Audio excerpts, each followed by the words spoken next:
I see you, Donnie. I see what you were trying to do yesterday. You thought you were going to come in after missing 3 weeks with an oblique injury. You thought you were going to borrow Catwoman's cape and you were going to fly in and save the season. I'll show you, haters. You thought Spencer Rattler was better than me. Ha! Just watch. I am the best loser in the NFL. You thought you were going to save the offense. You thought you were going to put this healthy team on your back and carry them to victory over an XFL team who was starting a quarterback that doesn't meet the height requirements to ride the elevator. This was supposed to be Donnie's moment. This was supposed to be the moment that New Orleans finally embraced him. This was supposed to be the moment where Donnie finally got to play the role of the hero. I can be your hero, baby. And what does he do? He throws for a bunch of empty yards and he completely humiliates himself again in front of the half dozen or so people who were watching that game yesterday. Hey, Donnie, get off my TV. I never want to see you again. I had a lot of people reach out to me yesterday sending their condolences. Had a lot of people reach out feeling bad about the Saints being the worst team in the league. There is no need to feel bad because I was elated yesterday afternoon. I have never been happier to see a team lose. When NFL Red Zone showed Bryce Young leading the Panthers on that game-winning drive, when they eventually showed Donnie doing what he does best, or as his boodle buddy Denise would say, Donnie kept doing what he's doing. When I saw Donnie doing what he does best, losing another game in crunch time, I was absolutely elated. I was ecstatic. I was overjoyed. While watching the late games yesterday, which were once again painfully boring, I kept refreshing my news feed. I kept waiting and waiting and waiting to see the headline that we have all been waiting for. Saints leave Dennis Allen in Charlotte without his wallet and cell phone and tell him to find another way home and never come back to New Orleans. When it didn't happen yesterday afternoon, I checked for the news first thing this morning. When I didn't see it this morning, my worst fears were confirmed. Dennis Allen is not going to be fired, and do not be surprised if Dennis Allen returns as the Saints head coach next season. If you haven't already, make sure to like and subscribe. You can follow me on Twitter at KC_BTL84. If you happen to stumble across this video, be sure to check out my main channel, Behind the Line. Search Behind the Line here on YouTube, should be the first channel that comes up. According to local media in New Orleans, the coaching performance from Denise yesterday, it was one of the worst coaching performances in the history of the NFL. It was 4 quarters of absolute incompetence. Now, I can't confirm those reports personally because I didn't watch the game. As you guys know, Uncle KC doesn't waste his time watching garbage. I'm not going to waste my Sunday afternoon watching Dumpster Donnie throwing hospital balls to Chris Olave, while Diva Denise stands on the sidelines looking like he has no idea what the fuck is going on. Part of me understands why the Saints haven't fired Denise. The salary cap is a disaster. Mickey Loomis has destroyed the future of this franchise. Over the next couple of years, the Saints, they are going to have to embrace the suck. They need to lose every game the rest of this season, and honestly, they need to go 0-17 next season.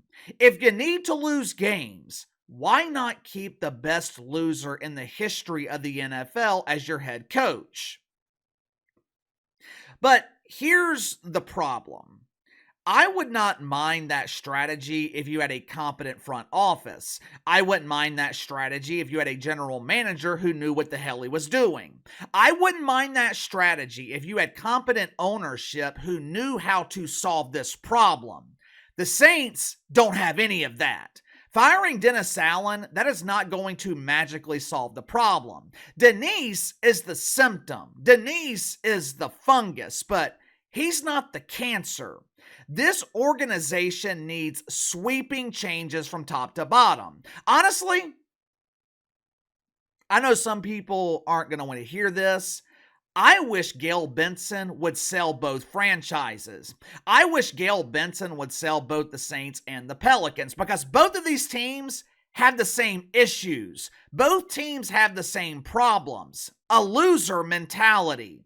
You want to know when I knew the Saints were not going to fire Dennis Allen? You want to know when I knew the light at the end of this very dark tunnel was the light coming from the freight train that was coming to destroy us? A couple of weeks ago, the Saints gave Alvin Kamara a 2-year extension. They gave a 30-year-old running back. They gave their only tradable asset a 2-year extension. Why? Well, Casey, he's the best player on the team. Of course they want to keep him. That is not why they extended Alvin Kamara. And look, before I say what I'm about to say, just know Alvin Kamara, he deserved his money. I am not saying this to shit on Alvin Kamara. I'm telling you this to illustrate the incompetence of this organization. Gail Benson, Mickey Loomis, they extended Alvin Kamara because he's part of the family. He wants to retire in New Orleans. We take care of our own.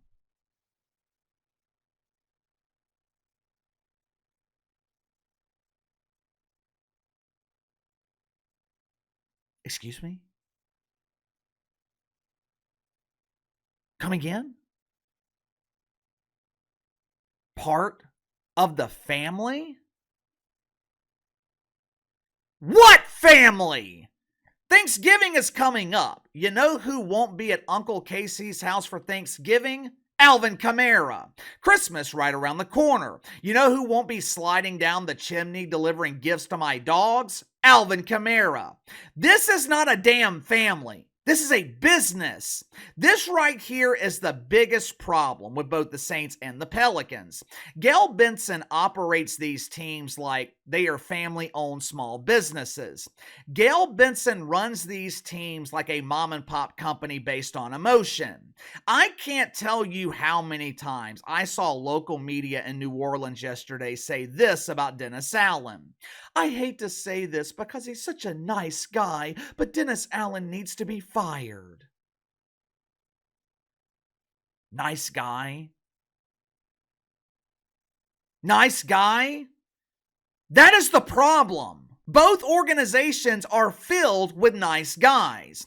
I'm sure Dennis Allen feeds starving children. I'm sure Denise would make a great neighbor. My dogs got out of my backyard. Denise would be the kind of neighbor that chased them down until he caught them. He would jump in front of an 18-wheeler to save one of my dogs. When he's cutting his yard, Dennis Allen, he would be the type of neighbor that cuts my yard for me so both yards can look great at the same time. But what the hell does any of that have to do with winning football games?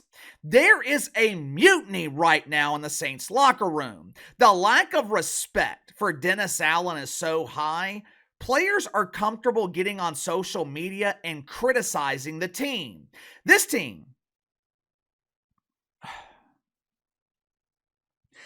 team has a loser mentality because you have losers at the most important positions.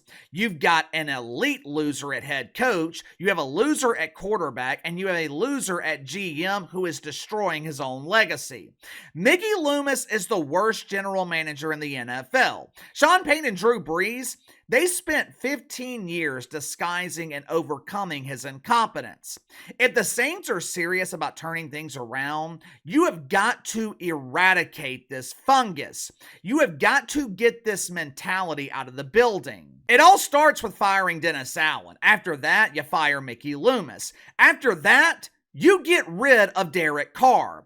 I don't care how much it costs you. You cannot have Derek Carr in this locker room. You can't have a quarterback who doesn't know how to win. You can't have a quarterback who is comfortable losing because that's all he's ever known. Donnie is comfortable being a loser. Question is, will any of that happen? Absolutely not. I am telling you right now, Dennis Allen is not going to be fired. I wouldn't be surprised if Dennis Allen is coaching this team next season. The Saints are at war with their own fan base. Mickey Loomis has made it his personal mission to prove the fan base wrong and to prove that he can win without Sean Payton and Drew Brees. And Gail Benson, she is too weak to do anything about it. This is an organization that lacks leadership from top to bottom. If you're thinking about voting for cackling Cam Harris tomorrow, if you want to know what the country will look like under the leadership of Cam Harris, look at the Saints. Look at Gail Benson.